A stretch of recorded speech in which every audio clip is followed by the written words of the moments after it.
Hello दोस्तों, कैसे हैं आप लोग। करेंट अफेयर्स टुडे का आज 24 एपिसोड आप लोगों के बीच लेके आया हूं, जिसमें आज का जो टॉपिक है वह है भारतीय समाज एवं सामाजिक न्याय से भारत में नाबालिगों की संरक्षिता और गोद लेने की प्रक्रिया। तो ये क्या है, भारत में इस तरह कैसे किया जाता है, जो नाबालिगों के मतलब जो अनाथ बच्चे होते हैं उनको कैसे गोद लिया जाता है, किस तरह के कानून व्यवस्था है भारत में। और इसमें देखेंगे कि भारत में बच्चों को गोद लेने संबंधी कौन सी मुद्दे हैं, है ना, और समिति इसके लिए क्या सुझाव करती है। ये सभी इस टॉपिक में हम देखेंगे। यह जो भारतीय समाज और सामाजिक जो न्याय है, यह जीएस पेपर मतलब 2 जो है ना, उसका यह टॉपिक है। तो इसमें 3 स्टार लगा हुआ है, अर्थात यह एग्जाम व्यू से इम्पोर्टेंट है।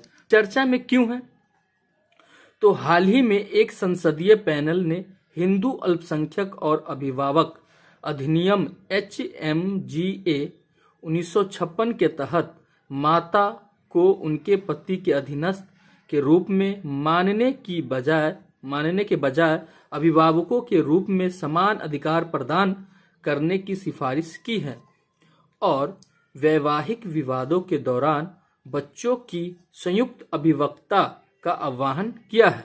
यह चर्चा में है। तो इस टॉपिक को अच्छे से समझने के लिए इससे जो संबंधित प्रश्न है पहले उसको देख लेते हैं, जिससे क्या होगा कि इस टॉपिक को और ज्यादा समझने में आसानी होगा। तो क्या है कि भारत में बच्चे को गोद लेने संबंधी मुद्दे क्या हैं, इन मुद्दों से निपटने हेतु अपने सुझाव दीजिए, है ना। तो इसका जो देख लेते हैं। तो आपको एक बात और बता दूं कि यह जो आपके बीच जो वीडियो लेके आया हूं, यह जो मैगजीन है यह दृष्टि के द्वारा दिया जाता है। तो क्या है कि आप लोगों के बीच इस वजह से लाया हूं क्योंकि यह अगर आप यूपीएससी तथा विभिन्न स्टेट पीसीएस की तैयारी करते हैं तो आपके लिए यह इम्पोर्टेंट है, अगर हिंदी मीडियम के स्टूडेंट है तो।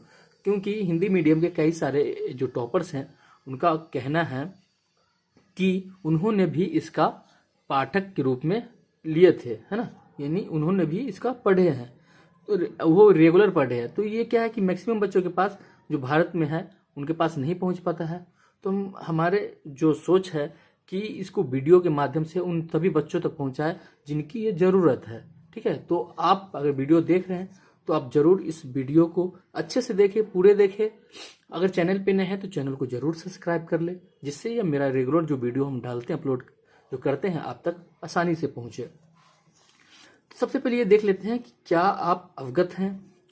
तो अभिभावकता, ठीक है, एक अभिभावक वह व्यक्ति होता है जो किसी अन्य व्यक्ति या उसकी संपत्ति की देखभाल करने के लिए नियुक्त किया जाता है। अभिभावक के रूप में नियुक्त व्यक्ति पर देखभाल और संरक्षण का उत्तरदायित्व होता है। ठीक है, एक अभिभावकता के मतलब परिभाषा दिया गया है। उसके बाद है कि अगला पॉइंट कि व्यक्ति मतलब एक पॉइंट हो गया, दूसरा पॉइंट, तीसरा पॉइंट। तो व्यक्ति तथा व्यक्ति की संपत्ति से संबंधित सभी कानूनी निर्णय अभिभावक लेता है। किसी अन्य व्यक्ति की देखभाल या अभिभावकता का उत्तरदायित्व व्यक्ति के नाबालिग या 18 वर्ष की उम्र पूर्ण न होने पर ली जाती है। तो यानी अभिभावकता की 3 परिभाषा दिया गया है। अब देख सकते हैं कि किन किन सेंसों में इनका उपयोग किया जाता है। इसके अलावा यदि किसी व्यक्ति में किसी प्रकार की शारीरिक या मानसिक कमियां हैं और वह खुद की या अपनी संपत्ति की देखभाल करने में असमर्थ है तो उसके लिए एक अभिभावक नियुक्त किया जा सकता है। ठीक है, तो इसमें है कि प्रमुख बिंदु क्या है, जो टॉपिक है इसमें प्रमुख बिंदु क्या है। तो देखें कि गौरतलब है कि कार्मिक लोक शिकायत कानून और न्याय पर विभाग से संबंधित संसदीय अस्थायी समिति ने संसद के दोनों सदनों में संरक्षकता और दत्तक कानूनों की समीक्षा पर अपनी रिपोर्ट पेश की थी। अगला पॉइंट है कि समिति ने अपनी रिपोर्ट में कहा है कि HMGA में संशोधन की तत्काल आवश्यकता है और माता और पिता दोनों को प्राकृतिक अभिभावक के रूप में समान व्यवहार दिया जाना चाहिए। क्योंकि यह कानून समानता के अधिकार जो संविधान के अनुच्छेद 14-15 के तहत भेदभाव की परिकल्पना की गई है का उल्लंघन करता है। अगला पॉइंट है कि गोद लेने के संदर्भ में समिति ने कहा है कि एक ऐसे नए कानून की आवश्यकता है जो किशोर न्याय यानी बच्चों की देखभाल और संरक्षण है ना अधिनियम 2015 और हिंदू दत्तक ग्रहण और रख रखाव अधिनियम HAMA 1956 के अनुरूप हो और इस तरह के कानून को भी शामिल करना चाहिए जिसमें LGBTQI समुदाय से जुड़े मुद्दे भी शामिल हो। नोट इसमें दिया गया है कि 1 सितंबर 2022 से अदालतों के बजाय जिला मजिस्ट्रेट डिस्ट्रिक्ट मजिस्ट्रेट DM को गोद लेने के आदेश देने का अधिकार दिया गया है। ठीक है, अगला देख लेते हैं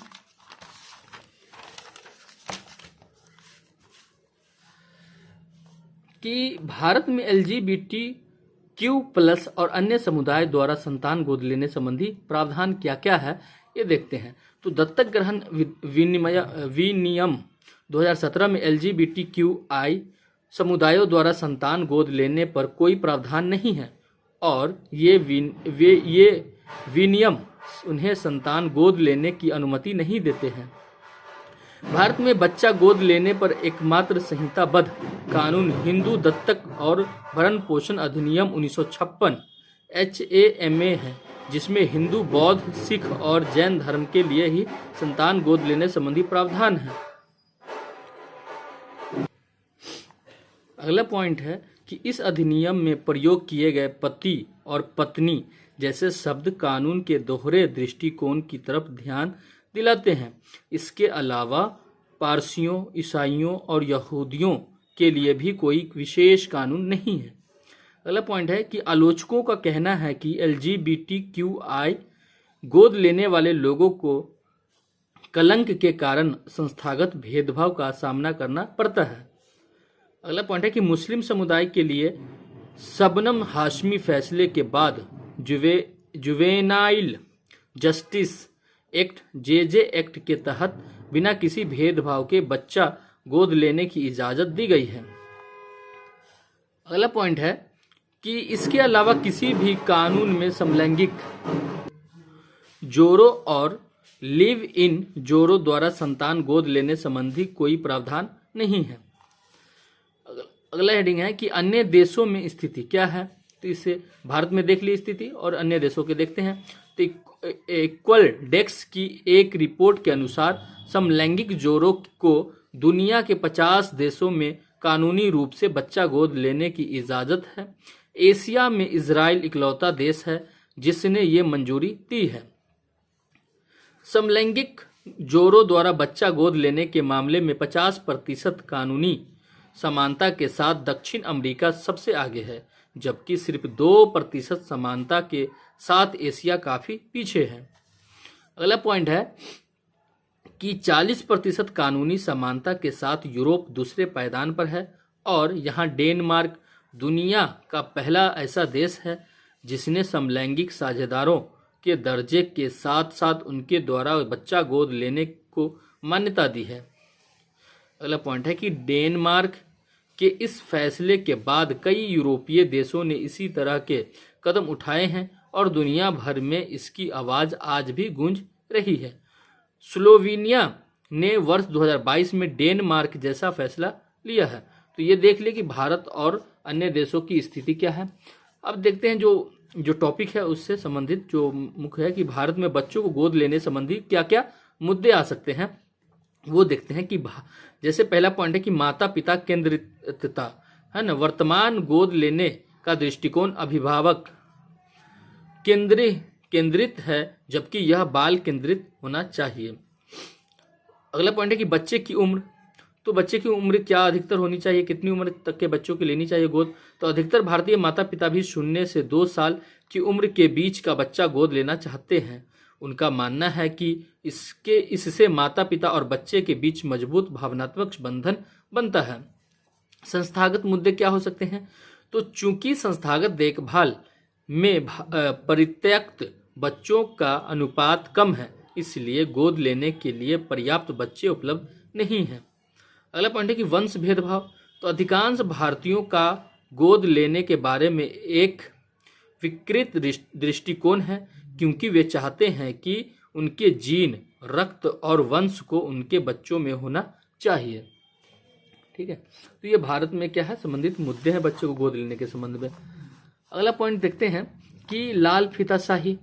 तो वर्ष 2016 के किशोर न्याय नियम और वर्ष 2017 के दत्तक ग्रहण नियम लागू होने के बाद बच्चे को गोद लेने की प्रक्रिया कठिन हो गई है।